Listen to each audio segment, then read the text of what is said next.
শিবির rock কাটে, যে রাজশাহী বিশ্ববিদ্যালয়ে শিবির রক কাটলে তো আমিও দুইজনে কাটার কথা ছিল। এবং গত সরকার চাচ্ছিলেন যে তারা ক্ষমতা টিকে থাকার জন্য কাউকে জঙ্গি, কাউকে রাজা রক কাটা, কাউকে রাজাকার, এই বিভিন্ন তকমা দিয়ে দেশটাকে বিভক্ত করার চেষ্টা করা হয়েছিল। আমরা জামায়াত শিবিরের মধ্যে কখনো বিভক্তি দেখি না, কিন্তু এই ঘটনার ক্ষেত্রে শিবির জামায়াতের মধ্যে একটা বিভক্তি, জামায়াত ইসলামের মধ্যে গ্রুপিং নেই। হ্যাঁ, মানে সেটা রহস্যটা। আসসালামু আলাইকুম, দৈনিক আমার বার্তা ডিজিটাল প্ল্যাটফর্মের আজকের বিশেষ আয়োজন কোন পথে বাংলাদেশ। আজকে আমাদের অতিথি হিসাবে আমাদের সাথে আছেন এদেশের লক্ষ তরুণের আইডল, বাংলাদেশ ইসলামী ছাত্র শিবিরের সাবেক কেন্দ্রীয় সভাপতি, বাংলাদেশ জামায়াত ইসলামীর কেন্দ্রীয় শুরা সদস্য জনাব ডক্টর মোবারক হোসাইন। আপনাকে স্বাগত জানাচ্ছি। আসসালামু আলাইকুম। ওয়ালাইকুম সালাম। আপনাকে ধন্যবাদ, আপনার যে পত্রিকা আমার বার্তাকে ধন্যবাদ জানাচ্ছি, এবং আজকের এই ভিডিওটি দেশ এবং দেশের বাইরে থেকে দেখছেন সবাইকে আমি মাহে রমজান শুভেচ্ছা অভিনন্দন জানাচ্ছি। জি, মাহে রমজানের মতো একটি গুরুত্বপূর্ণ সময়ে আপনাকে পেয়ে আমরাও আসলে অভিভূত। আমরা আসলে প্রশ্নে চলে যাই প্রথমে, যে বিষয়টি নিয়ে আজকে আসলে আমাদের সাক্ষাৎকার অনুষ্ঠান, সেটা হচ্ছে জুলাই আগস্ট বিপ্লবে আসলে জামায়াত ইসলামের ভূমিকা। আপনি তো জামায়াত ইসলামের একটি গুরুত্বপূর্ণ দায়িত্বে রয়েছেন, ভূমিকার দুই একটা শব্দে যদি আমাদেরকে আসলে স্পেসিফিক বলে দিতেন। জি, ধন্যবাদ আপনাকে। আসলে জুলাই আগস্ট যে আন্দোলন, সেটা ছিল আসলে সকল মানুষের আন্দোলন, দলমত নির্বিশেষে সবারই এক ভূমিকা ছিল। সেক্ষেত্রে জামাত ইসলামী এদেশের একটি গুরুত্বপূর্ণ দল হিসাবে তরুণ শিক্ষার্থীদের পাশে সবসময় থাকার চেষ্টা করেছেন, এবং আপনারা দেখছেন যে তাদের শুধু পাশেই নয়, আমাদের সম্মানিত আমিরে জামাত যারা শহীদ হয়েছেন তাদেরকে 2 লক্ষ টাকা করে জামাতের পক্ষ থেকে প্রদান করা হয়েছে, তাদের চিকিৎসার খোঁজখবর নেওয়া হয়েছে, এবং আরও অনেকগুলো বিষয় যেগুলোতে শিক্ষার্থীদের পাশে থাকার জন্য আমরা চেষ্টা করেছি সর্ব অবস্থায়। তো আমরা আমাদের এই নতুন বাংলাদেশ গড়ার জন্য আসলে তরুণ শিক্ষার্থীরা যে স্বপ্ন নিয়ে করেছে একটা বৈষম্যমুক্ত একটি বাংলাদেশ, বৈষম্যমুক্ত বাংলাদেশ গড়ার জন্য যে স্বপ্ন নিয়ে কাজ করে যাচ্ছে, আমরা তাদের সাথে আসি। আমরা সেভাবেই একটি বৈষম্যমুক্ত বাংলাদেশ গড়ার জন্য আমরা কাজ করে যাচ্ছি, ইনশাআল্লাহ আগামীতে আমরা কাজ করবো ইনশাআল্লাহ। আরেকটি বিষয় জানার আছে, যেটি হচ্ছে যে 5 আগস্টের পরে জামায়াতে ইসলামীর প্রতি যারা একসাথে আসলে বিগত কয়েক বছর একসাথে রাজপথে যুগপথ আন্দোলন থেকে শুরু করে প্রত্যেকটা আন্দোলন করে গেছে, সেই আন্দোলনের পরে আসলে ওই মানুষগুলো, ওই রাজনৈতিক দলের নেতারাই জামায়াত ইসলামীকে বিভিন্ন প্রশ্ন ছড়িয়ে দিচ্ছে যে আসলে তারা গুপ্ত রাজনীতি করে, তারা 71-এর প্রশ্নটা বারবার নিয়ে আসতেছে, তাছাড়া কিছু বিভিন্ন দখলবাজি, সেই বিভিন্ন ধরনের প্রশ্ন তুলছে, সেটা নিয়ে আসলে কি বলবেন? জি, ধন্যবাদ। আসলে 5 আগস্টের পরে আসলে আমাদের ঐক্যই আছে। এক্ষেত্রে প্রত্যেকটা দলেরই আলাদা আলাদা কর্মসূচি থাকতে পারে, তাদের নিজস্ব সমালোচনা থাকতে পারেন, সবগুলো বিষয় নিয়ে যার যার এটা মতামত, তাদের দলের ব্যক্তিগত বিষয়। তো আমরা যে বিষয়টা বলবো যে আমরা যেই জন্যই আমাদের দেশটা স্বাধীন হয়েছিল, মূলত মূল টার্গেট ছিল, স্বাধীনতার মূল টার্গেট 3টা। একটা হচ্ছে সাম্য, একটা হচ্ছে মানুষের মর্যাদা, আর সামাজিক ন্যায় বিচার প্রতিষ্ঠা। এই 3টা লক্ষ্য যদি সামনে নিয়ে আমরা আগাই, আসলে পিছনের দিকে তাকিয়ে আমাদের লাভ না, আমাদেরকে সামনের দিকে দেশটাকে এগিয়ে নেওয়া হচ্ছে আমাদের মূল টার্গেট, স্বপ্ন। তো সেই ক্ষেত্রে আমরা সবাই মিলে ঐক্যবদ্ধভাবে এগোনো দরকার। আমি মনে করি দলমত নির্বিশেষে এখন ঐক্যের বিকল্প না, আমাদের এখন সবচেয়ে বড় চ্যালেঞ্জ হচ্ছে ঐক্যের চ্যালেঞ্জ। এই ঐক্যের চ্যালেঞ্জ নিয়ে যদি আমরা সামনে এগোতে পারি, আমার মনে হয় দেশটাকে অনেক দূর আমরা নিয়ে যেতে পারবো। আমরা মনে হয় পারস্পরিক একে অপরের পিছনে না লেগে যদি আমরা সবাই আমাদের চিন্তা করি আমরা দেশটাকে এগিয়ে নিব, তাহলে আমার মনে হয় এই দেশটাকে এগিয়ে নেওয়া সম্ভব, মানে অল্প সময়ের ভিতরে সম্ভব। কারণ তরুণ শিক্ষার্থীরা অত্যন্ত মেধাবী, তারা অনেক স্বপ্ন নিয়ে অনেক পরিশ্রম করে দেশটাকে এগিয়ে নিয়ে আসছেন। আমরা মনে করি তাদের সাথে সবাই মিলে আমরা ঐক্যবদ্ধভাবে ভূমিকা নিয়ে আমরা এগিয়ে যেতে চাই। একটি প্রশ্ন, সেটা হচ্ছে আপনি বাংলাদেশ ইসলামী ছাত্র শিবিরের সাবেক কেন্দ্রীয় সভাপতি। ইসলামী ছাত্র শিবিরকে নিয়ে আসলে বর্তমানে বলা হচ্ছে যে তারা ছাত্রলীগের সাথে, ছাত্রলীগের ভিতরে প্রবেশ করে গুপ্ত রাজনীতি করেছে। আর সেই বিষয়টা যদি একটু ক্লিয়ার করেন, মানে সেই বিষয়টা এখন পর্যন্ত বিতর্কিত একটা বিষয়, তো আপনি সেই বিষয়টা যদি ক্লিয়ার করেন। ছাত্র শিবির 1977 সালে 6 ফেব্রুয়ারি প্রতিষ্ঠার পর থেকেই ছাত্র শিবির প্রকাশ্যে রাজনীতি করে আসছেন, কখনো গুপ্ত ছিলেন না। বিশেষ করে 2009 সাল থেকে সরকার এবং মিডিয়া বিভিন্নভাবে আমরা হচ্ছে সবচেয়ে নির্যাতিত একটি সংগঠন। আপনারা দেখবেন যে হাজার হাজার কর্মীদেরকে আহত পঙ্গুত্ব করা হয়েছে, তাদের গুম করা হয়েছে। আমাদের এক সাবেক কেন্দ্রীয় সভাপতি, ওনাকে 56 দিন রিমান্ডে নিয়ে জেলখানা খাটানো হয়েছে। তো সেখান থেকে আসলে আমরা প্রোগ্রাম করলেও মিডিয়া আমাদেরকে প্রকাশ করতেন না, আমরা প্রোগ্রাম প্রকাশই করতাম। আমিও তো 2019 সালে কেন্দ্রীয় সভাপতি ছিলাম, মানে একদম কঠিন সময়টাতে আপনি আসলে ছিলাম, কিন্তু আমরা প্রত্যেকটা প্রোগ্রামে আমাদের কর্ম চলমান ছিল। কিন্তু পরিস্থিতির কারণে আমরা মিডিয়াকে আমরা হাইলাইট করতে পারতাম না, মিডিয়া আমাদের হাইলাইট করতেন না, আবার সরকারের বাধা থাকার কারণে অনেক বিষয় ঢাকা বিশ্ববিদ্যালয়ের মতো জায়গা, আমি আপনাকে যদি একটু থামাই, ঢাকা বিশ্ববিদ্যালয়ের মতো একটি জায়গায় যে আসলে ছাত্রলীগের সংগঠনের মধ্যে নাকি যে ছাত্র শিবিরের যে দায়িত্ব রয়েছে তার ছাত্রলীগের কমিটিতে তার নাম ছিল, এই বিষয়টা যে আসলে কিভাবে দেখছেন, সেটা কোনো দলীয় কৌশল ছিল কিনা বা কোনো মানে কৌশল অবলম্বন করে আসলে রাজনীতি করছে কিনা, বা এটা কি আসলে গুপ্ত বলা হচ্ছে কিনা? ছাত্রলীগ যদি মনে করে যে না কাউকে কমিটিতে রাখতে পারলে বা রাখলে সেটা তার দলের বিষয়, কিন্তু আমাদের পক্ষ থেকে ছাত্রলীগের কোনো কমিটিতে থাকবে বা থাকার ব্যাপারে এরকম কোনো নির্দেশনা দলীয়ভাবে কোনো নির্দেশনা ছিল না। এমনি কৌশলগত অনেকগুলি বিশ্ববিদ্যালয়ে যখন কাজ করা হয় অনেক কৌশল অবলম্বন করা হয়, সেটা রাজনৈতিক কৌশল থাকি স্বাভাবিক, কিন্তু দলীয় কোনো পোস্ট পদবি থাকবে আমাদের সংগঠনের লোকজন এরকম কোনো পোস্ট পদবি কারোর ছিল না। কেউ যদি ব্যক্তিগতভাবে দিয়ে থাকেন এটা ভিন্ন জিনিস। আপনি একটা কমন প্রশ্ন করব, সেটা হচ্ছে যে বেশ আলোচিত চর্চিত একটা প্রশ্ন, শিবির রক্ষাটে। হ্যাঁ, এই যে কিছুদিন আগে এমসি কলেজের যে বিষয়টা, সেটা নিয়ে আসলে আবার এই প্রশ্নটা ঘুরে ফিরে আসছে বারবার, সেই বিষয়টা একটু আপনি ক্লিয়ার করবেন আমাদেরকে, মানে আপনাদের পক্ষ থেকে, মানে আসলে এটার যুক্তিটা কি? আসলে মানে শিবির রক্ষাটে এটা মানে আমি যখন শিবির করি না তখনও বিষয়গুলো শুনতাম, মানুষের গুজব একটা, মানুষের মিডিয়া বিভিন্ন মাধ্যমে শিবির রক্ষাটে, তখন শুনতাম যে রাজশাহী বিশ্ববিদ্যালয়ে শিবির রক্ষাটে, মানে এরকম। যখন রাজশাহীতে আমি নিজে ভর্তি হইলাম, হওয়ার পরে দেখলাম যে না, শিবির তো এরকম না। আমি তখন তো শিবির করি না, পরে আস্তে আস্তে শিবির আমি সম্পৃক্ত হই। তো দেখা যাচ্ছে যে আসলে এটা যে একটা গুজব, মানে আমি তো বিশ্ববিদ্যালয়ের বঙ্গবন্ধু দলের সভাপতি ছিলাম, তারপরে বিভিন্ন দায়িত্ব পালন করে আসছি। রক কাটলে তো আমিও দুইজনের কাটার কথা ছিল, আমি বিশ্ববিদ্যালয়ের সভাপতি ছিলাম। আপনি বিশ্ববিদ্যালয়ের খোঁজখবর নিয়ে যান এবং সারা দেশের খোঁজখবরে কোন ডকুমেন্টারি শিবির রক কাটে এরকম কোনো চ্যালেঞ্জ যদি সামনে নিয়ে আসতে পারেন, হ্যাঁ আমরা চ্যালেঞ্জ দিলাম আর কি। এটা ডকুমেন্টারি মিডিয়া অপপ্রচার, একটা বড় একটা অপপ্রচার।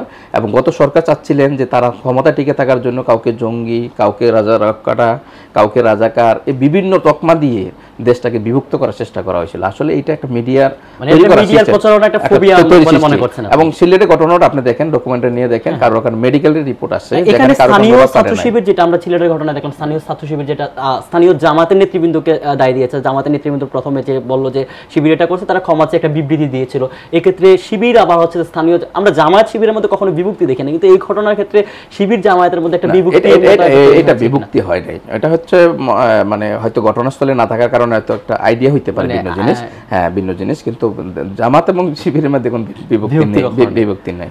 আচ্ছা, মানে একটা বিষয় যে বাংলাদেশের রাজনীতিতে প্রত্যেকটি নিবন্ধিত রাজনৈতিক দল, অনিবন্ধিত রাজনৈতিক দল, বাম ডান মধ্যম পন্থা যাই বলি না কেন, একটা গ্রুপিং থাকে। জামাত ইসলামের মধ্যে গ্রুপিং নেই। হ্যাঁ, মানে সেটা রহস্যটা কি, বা সেই কারিশমাটা, মানে কারিশমিক যে ম্যাজিকটা কি আসলে জামাতের? আপনি দেখুন যে জামাত ইসলামী একটি আদর্শিক সংগঠন, সেখানে যেভাবে একটা লোক তৈরি হয়, এখানে প্রচুর পরিমাণে স্টাডি করে এগোতে হয়, অনেকগুলো ক্যাডার, তার প্রথমে সহযোগী হইতে হয়, তারপরে সে অগ্রসর কর্মী হবে, তারপর অগ্রসর কর্মী হবে, তারপরে সে রোকন প্রার্থী হবে, তারপরে রোকন হবেন, বিভিন্ন ক্যাটাগরিতে তাকে শৃঙ্খলাবদ্ধ করা হয়। মানে জামাত ইসলামী এবং ইসলামী ছাত্র শিবির একটা অল্টারনেটিভ ইনস্টিটিউশন, সেখান থেকে প্রচুর পরিমাণে একটা ক্লাসে যেমন মনে করেন যে তার শিক্ষার্থীদের পড়াশোনা করে আস্তে আস্তে বড় হতে হয়, সে জামাত ইসলাম তদ্রূপ একটা ইনস্টিটিউশন, যে ইনস্টিটিউট থেকে আস্তে আস্তে করে ডেভেলপমেন্ট হয়ে তারা একটা বড় পর্যায়ে যায়। মানে সেক্ষেত্রে মানে দলের ভিতরে যে কোন দল বা কোনো কিছু তৈরি হবে এরকম সুযোগটা এই দলের নাই। মানে চাইলেই যে কেউ জামাত শিবির হইতে পারে না, চাইলেই হইতে পারবে না। তার মানে 5 আগস্টের পর যে কথাটি উঠছিল যে আওয়ামী লীগ পুনর্বাসিত হবে জামাতের হাত ধরে, মানে তাহলে সেটা তারা চাইলেও সম্ভব হবে না। জামাত চাইলে মানে কেউ চাইলে হঠাৎ করে সেই বিষয়টা ক্লিয়ার হওয়ার জন্য আমি আপনাকে প্রশ্ন করি। আমরা চলে যাচ্ছি যে আসলে বাংলাদেশ জামায়াত ইসলামী ত্রয়োদশ জাতীয় সংসদ নির্বাচন, যে আকাঙ্ক্ষার নির্বাচন, গণ আকাঙ্ক্ষার নির্বাচন, জন আকাঙ্ক্ষার নির্বাচন যেটাই বলি, সেই নির্বাচনে আসলে 100 জন প্রার্থী নাকি মনোনয়নে কনফার্ম করেছে। সেখানে আসলে বিশেষ করে এই প্রজন্মের যারা নেতৃত্ব, বিশেষ করে জামায়াতে ইসলামীতে মানে ছাত্র সংগঠন, যে ইসলামী ছাত্র শিবিরের কেন্দ্রীয় নেতৃত্বে যারা ছিল, তাদেরকেই আসলে প্রথম 100 তালিকায় রেখেছে, এরকম একটি গণমাধ্যমে একটি খবর এসেছে। সেটা নিয়ে প্রথম প্রশ্নটা আপনাকে, আপনিও একজন সম্ভাব্য জাতীয় সংসদ সদস্য প্রার্থী, সেই হিসাবে আসলে মানে কি বলবেন যে আসলে জামায়াতের এবার প্রার্থীতা নিয়ে বিচক্ষণতা কি দলের চাইতে? জামাত এবার 300 আসনে ইলেকশন করার জন্য প্রস্তুতি জামাত নিয়েছেন, এবং সে আলোকে আমাদের প্রার্থী সিলেকশনের ক্ষেত্রে কতটুকু প্রক্রিয়া অবলম্বন করা হয়, সেখানে আমাদের গোপন ভোটের মাধ্যমে আমাদের স্থানীয় লোকজনের পরামর্শ নেওয়া হয়, শিবিরের পরামর্শ নেওয়া হয়, ছাত্রী সংস্থা, মহিলা সংস্থা, সংগঠনের সবগুলো পরামর্শ নিয়ে যাচাই বাছাই করে প্রার্থী সিলেকশনটা দেওয়া হয়। কেন্দ্রের একটা নির্বাহী বোর্ড আছে, নির্বাহী বোর্ডের মাধ্যমে এটাকে তারপরে কর্মপরিষদে পাশ করে মূলত সিলেকশনটা দেওয়া হয়। সেক্ষেত্রে জামাতের টার্গেট হচ্ছে 300 আসনে এবার ইলেকশন করার জন্য প্রস্তুতি নেওয়া।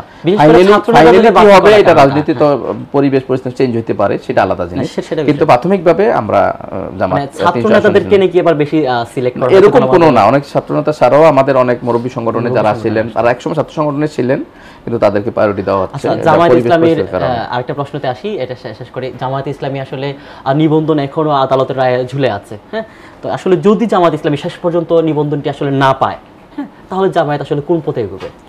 আমরা আশা রাখছি নতুন বাংলাদেশে যদি নিরপেক্ষভাবে আমরা যদি চিন্তা করি তাহলে আমরা নিবন্ধন ফিরে পাবো ইনশাআল্লাহ। কারণ আমরা আত্মবিশ্বাস আছে যে এখানে জামাত ইসলামী নিবন্ধন দীর্ঘদিন যাবত এই দলটি ইলেকশন করে একটা গণতান্ত্রিক দলে ফিরে আসছিলেন। হঠাৎ করে একটা একটি দলের আক্রোশে মূলত এই দলটার নিবন্ধনটা বাতিল করা হয়, কোনো টার্গেট নিয়ে বাতিল করা হয়। তো সেখান থেকে আসলে জামাত চায় বা আদালতের মাধ্যমে ইনশাআল্লাহ যদি ন্যায় বিচার হয়, আমরা আদালতের মাধ্যমে আমরা ফিরে পাবো। আমরা দাঁড়িপাল্লা প্রতীকে ইনশাআল্লাহ ইলেকশন করব ইনশাআল্লাহ। যদি কোনো ক্রমে সেটা আটকে যায়, আমরা এখন ওই বিষয়টা নিয়ে চিন্তা করি নাই, কারণ আমরা চিন্তা করছি যে ইনশাআল্লাহ আমরা ফিরে পাবো, যেহেতু একটা অন্যায়ভাবে একটা দলের নিবন্ধনকে বাতিল করা হয়েছে। আমরা আইনের মাধ্যমে আমরা আইনে আসলে আমরা ফিরে পাবো ইনশাআল্লাহ। আপনি কুমিল্লা 5 আসন থেকে ত্রয়োদশ জাতীয় সংসদ নির্বাচনের একজন প্রার্থী, বাংলাদেশ জামায়াতে ইসলাম মনোনীত। আসলে এই জনপদটি আসলে কুমিল্লার মধ্যে একটি অবহেলিত জনপদ, আসলে মোটা দাগে আসলে কি পরিবর্তন আনবেন কুমিল্লা 5-এ? জি, ধন্যবাদ। আসলে আমাদের বুড়িচং বা মনপাড়া দুইটাই আমরা মনে করি যে কুমিল্লার ভিতরে অবহেলিত। বিশেষ করে আমাদের রাস্তাঘাটে একটা বিশাল বেহাল দশা, যেটা আমাদের এলাকার লোকজন বলে যে এটা কি রাস্তাঘাট তো না, এটা জাদুঘরে রাখার মতো অবস্থা হয়ে গেছে, নরমালভাবে চলাফেরা করতে পারে না। পতিত সরকারের শেষ সময়টা তো আসলে সেই এলাকাতে সংস্কার বা 17 বছরে আমাদের এখানে কোনো কাজ হয়নি রাস্তাঘাটে, এটা বিশাল একটা দুর্ভোগ আমরা ফিল করছি। এবং অলরেডি আমরা চেষ্টা করতেছি যে আমাদের মন্ত্রণালয় সহ বিভিন্ন জায়গায় যোগাযোগ করে আমাদের এলাকার রাস্তাঘাটটাকে কীভাবে ডেভেলপমেন্ট করা যায়। এটা একটা বিশাল আমাদের আমাদের পিছানোর মূল কারণ হচ্ছে একটা রাস্তাঘাট, একটা বড় পিছানো রাস্তা। দ্বিতীয়ত হচ্ছে আমাদের পাশেই আমাদের গ্যাসের খনি আছে, বাট আমাদের এলাকায় গ্যাস নাই। এইটা আমাদের জন্য একটা বিশাল ধরনের নেগেটিভ সাইড। আসলে আমি একটু কথা যদি আপনাকে যুক্ত করি এই গ্যাসের জায়গাটাতে, আসলে 2008 সালের যে 15 নভেম্বর যে নির্বাচন, এই নির্বাচনের সময় আওয়ামী লীগের যে তৎকালীন প্রার্থী ছিলেন ওই আসনে, তিনি বলেছেন যে ওই এলাকার মানুষকে আসলে যারাই নবম জাতীয় সংসদ, দশম জাতীয় সংসদ, একাদশ এবং একাদশ জাতীয় সংসদের যে উপনির্বাচন প্রত্যেকবার প্রতিশ্রুতি দিয়েছেন কুমিল্লা 5 253 জাতীয় সংসদের আসনের যারা আছে ওই এলাকার মানুষকে আসলে গ্যাস দিবেন। সেই কথাটা আপনিও টানছেন, এই কারণে আপনাকে মাঝপথে আমি থামালাম যে আসলে সেটাকে আসলে আদৌ সম্ভব আবাসিকভাবে গ্যাস দেওয়া, বা সেটাকে আপনি পারবেন মনে হয় যে আপনি যদি নির্বাচিত হন? আসলে অসম্ভব বলতে কিছু নেই, যেহেতু গ্যাস পাশাপাশি আছে। আমরা যদি আন্তরিকতার চেষ্টা করি, আসলে 100% বলা তো কঠিন, কারণ এটা জাতীয় ইস্যু, এটা এর সাথে রিলেটেড। তবে চেষ্টা করলে অসম্ভব আমার কাছে মনে হয় না যে এটা একটা পাশে থাকবে। হ্যাঁ, এটা ম্যান্ডেট থাকবে, এটা গ্যাস একটা ইস্যু। এরপর আমি আর কয়েকটা ইস্যু বলি। এটা হচ্ছে যে আমাদের আরেকটা দুঃখ হলো যে গুমতির রেলটা প্রায় দেখবেন যে ভেঙে যায়, এবং এর কারণে প্রতি বছর অনেক ক্ষতিগ্রস্ত হয়েছে। এটার কারণে এটা আমাদের কুমিল্লার দুঃখ বলা হয়। তো আমরা চেষ্টা করবো ইনশাল্লাহ এটাকে কিভাবে এমনভাবে বাঁধের ব্যবস্থাটা করা যেন চাইলে যে না ভাঙতে পারে, বা এটাকে আরেকটু কিভাবে সংস্কার করা যায়, এটা একটা আমাদের জন্য বড় চ্যালেঞ্জ। তারপরে চ্যালেঞ্জ হচ্ছে আমাদের তরুণ সমাজ, যাদেরকে আসলে নৈতিক শিক্ষা এবং উচ্চশিক্ষা গড়ে তোলা। কারণ একটি সমাজ এবং জাতি উন্নত করতে হলে শিক্ষার কোনো বিকল্প নেই, আর শিক্ষাটা হইতে হবে নৈতিক এবং আদর্শিক শিক্ষা। তো আমরা চাই দেশটাকে, আমাদের এলাকাটাকে সামনে দিয়ে এগিয়ে নিতে। এখানে আমরা চাই সেখানে দলমত নির্বিশেষ সবাইকে নিয়ে আমরা তরুণরা যদি গড়ে ওঠে, তারা যদি আগামী দিনে দেশের বিভিন্ন জায়গায় পড়াশোনা করে, বিভিন্ন বড় বড় জায়গায় ইনস্টিটিউট থেকে পড়াশোনা করে আসে, অটোমেটিকলি আমাদের সমাজ কিন্তু উন্নয়ন হয়ে যাবে। এই তরুণ সমাজটা হলো আমাদের একটা বড় স্বপ্ন, যে তাদেরকে আমরা কীভাবে আরও এগিয়ে যেতে পারি। তারা অনেক কাজ করতে চায়, বাট কাজের পরিবেশটা তৈরি করে দেওয়া, এটা আমাদের জন্য একটা চ্যালেঞ্জ। আরেকটা হচ্ছে যুব সমাজ নষ্ট হওয়ার পিছনে একটা মাদক একটা বড় সমস্যা। সীমান্তবর্তী এলাকা একবারে পাশাপাশি হওয়ার কারণে, মাদকের কারণে একটা বিশাল যুব সমাজ কিন্তু আজকে নষ্ট হয়ে যাচ্ছে। তো আমরা যদি দেখি যে প্রায় পৃথিবী এবং বাংলাদেশে প্রায় 4.5 কোটির মতো যুবক আছে, সেই তুলনাতে প্রায় 30% মতো যুবক। তো সেক্ষেত্রে আমাদের এখানে প্রায় আপনার প্রায় 80-90 বা 1 লাখের কাছাকাছি যুবক রয়েছে দুইটা উপজেলা মিলিয়ে। তো এই যুবকরা যদি আমরা একটু গড়ে তুলতে পারি, তারা যদি মাদক থেকে তাদেরকে রক্ষা করতে পারি, তারা যদি তাদের মানে মানসিকভাবে তারা বিকাশ হইতে পারে, মেধা বিকাশ যদি তারা করতে পারেন, তাইলে অটোমেটিকলি আমার মনে হয় শক্তিশালী হবে। আরেকটা প্রবলেম যেটা আমাদের রাস্তাঘাটের ভিতরে একটা, যেমন আমাদের শাসনকাছা থেকে যদি মাধবপুর পর্যন্ত রাস্তাটা 4 লেনে করা যায়, বড় একটা রাস্তা, সেক্ষেত্রে দেখা যাচ্ছে অটোমেটিকলি ইন্ডাস্ট্রি গড়ে উঠবে। আমাদের যুব সমাজটা একটা বড় কর্মসংস্থান, একটা বড় সংকট। আমাদের দেশ, আমাদের এলাকার অনেক স্টুডেন্টরা আছেন বা শিক্ষার্থী, তারা শিক্ষা শেষ করার পর তারা তাদের মানে প্রত্যাশা অনুযায়ী তার চাকরি পাচ্ছেন না, কর্ম পাচ্ছেন না। তো এই কর্মসংস্থানের একটা জায়গা আসলে আমাদের এলাকায় খুবই জরুরি। এছাড়া আরো অনেক বহুমুখী প্রবলেম আছে, যেগুলো আমরা চেষ্টা করব ইনশাআল্লাহ এগুলোকে দূর করে কিভাবে এটাকে দূর করা যায় ইনশাআল্লাহ। নির্বাচন প্রক্রিয়া নিয়ে একটা কথা বলবো। আসলে মানে এলাকার মধ্যে একটা জনশ্রুতি আছে যে জামায়াতে ইসলামী ক্যাডার ভিত্তিক দল, তারা জনসম্পৃক্ত না। আসলে আপনি ত্রয়োদশ নির্বাচনে 300 আসনে জামায়াতে ইসলামী প্রার্থী দিবে, আপনিও একজন অন্যতম প্রার্থী, তাদের প্রথম 100 জনের মধ্যে আমরা ধরতে পারি একজন ছাত্রজীবী। আসলে কুমিল্লা 5-এ জনসম্পৃক্ততার জন্য, আসলে মানুষের কাছে যাওয়ার জন্য ক্যাডার ভিত্তিক রাজনৈতিক দল থেকে আসলে জনতার রাজনৈতিক দল হিসেবে, জনতার মানে প্রার্থী হিসেবে আসলে তাদের কাছে পৌঁছানোর আসলে কোন মাধ্যমটা বা কোন প্রক্রিয়াটা আপনি অবলম্বন করবেন? আপনি ভালো বলছেন যে আসলে মানে মানুষের সেবা করতে হলে মানুষের সাথে মেশার কোনো বিকল্প নেই। এই ক্ষেত্রে আমরা যেটা ফিল করি যে আসলে, যেমন এই বছর আমরা যেটা আমাদের এলাকায় শুরু করছি যে খেলাধুলার একটা বড় আয়োজন, যে এটার মাধ্যমে আসলে যুবকরা আসলে একটা মানে সঠিক একটা বিনোদনের জায়গা পাচ্ছে। এখানে অনেক যুবকরা এখানে উপস্থিত থাকতে পারছে এবং তারা একটা বিনোদন মনে করতেছেন। এইটার কারণে মাদক অন্য অপসংস্কৃতিকে যুবকরা রক্ষা করার সুযোগ হচ্ছে খেলাধুলার মাধ্যমে।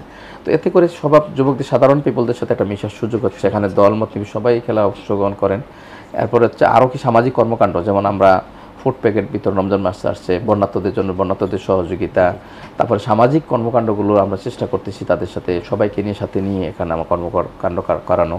তারপরে আমাদের বুড়িচং বা আমরপাড়া একটা উন্নয়ন সংস্থা আছে, সেটার ব্যানারও আমরা চেষ্টা করতেছি যে সবাইকে নিয়ে আমরা কিছু যতটুকু আমার সামর্থ্য আছে সবাইকে সম্পৃক্ত করে কাজ করার চেষ্টা করা হচ্ছে। আলহামদুলিল্লাহ আমরা সাড়া পাচ্ছি এবং যুবকরাও আলহামদুলিল্লাহ নতুনকে দেখছেন এবং তারা নতুনকে ফিল করেন যে তরুণ এবং নতুন কিছু আমাদের এখানে তৈরি হোক, সেটা যুবকরা তার স্বপ্ন দেখেন আমার মনে হচ্ছে।